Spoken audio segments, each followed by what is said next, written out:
Magandang umaga ulit sa inyo mga kabayan. Kasaka. Ito ngayon, no, update ko lang kayo yung kahapon na aking winiding ng makina. Ngayon, mga kabayan, makita nyo yung resulta ng kuan, yung ibang damo diyan sariwa, medyo sariwa pa, yung iba ano nilanta na. Tapos yung init sa hapon, lalong nalanta sila. Tuyo na. Ngayon, mga kabayan, ay makita nyo kumpol-kumpol na. Minamano ko na siyang pinalaykay mga kabayan para makita nyo kung gaano ka-effective yung yun, yung weeding, tilling machine. Yan, yung pagkakalaykay hindi ko na mga kabayan sa inyo pinakita dahil siguro naman alam ko naman halos lahat tayo nakakita ng kalaykay mga kabayan. So ito ngayon, kumpul-kumpul na, tatanggalin lang sa mamaya. Ngayon, pagka natanggal na ito mga buhayan na magsasaka, ano natin to siya, ito rotary ulit natin para bungkalin na, pangbungkal na yung lupa para maging ano siya, buwagag. Tapos ang maganda nga sana din mga kabayan kung yung yung rice hull ay tapos na magawa lahat, ihahalo dito bago siya patakbuhan nung cultivator para halo na sila lahat sa lupa. So ngayon, ganun pa man, dahil hindi pa tapos yung rice na maluto, patatakbuhan na natin ito ng cultivator para yung lupa, lumambot na siya.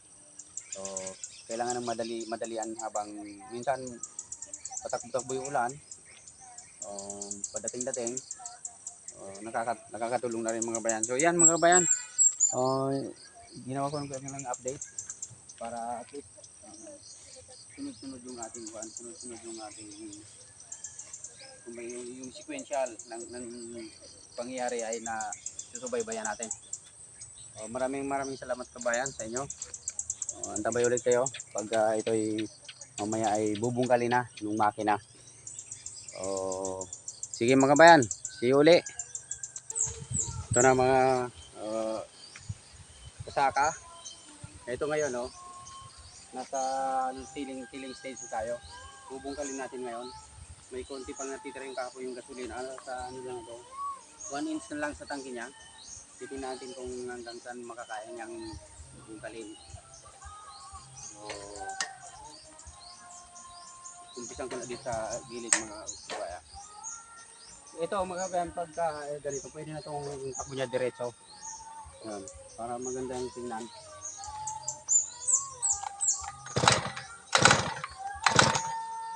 Check muna natin. Dalawa.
Yun mga kabayan, bilis. Ganun kasi siya kabilis. Yun, magkano lang ito. Dahil wala siyang yung plow sa likod. So, mano-mano lang kung paggagawin ng plat. Yung kalay-kay. Doon naman tayo magkabayan sa kabila.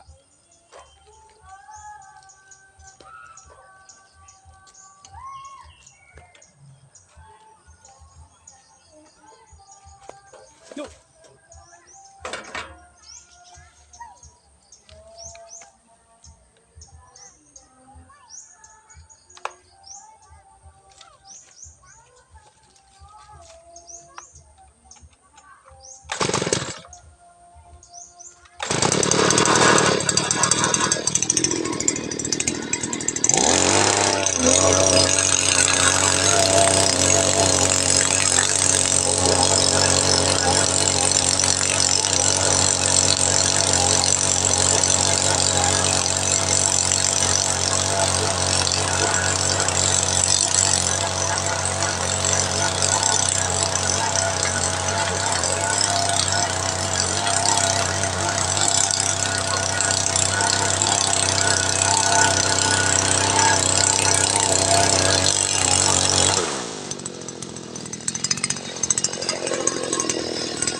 Yun.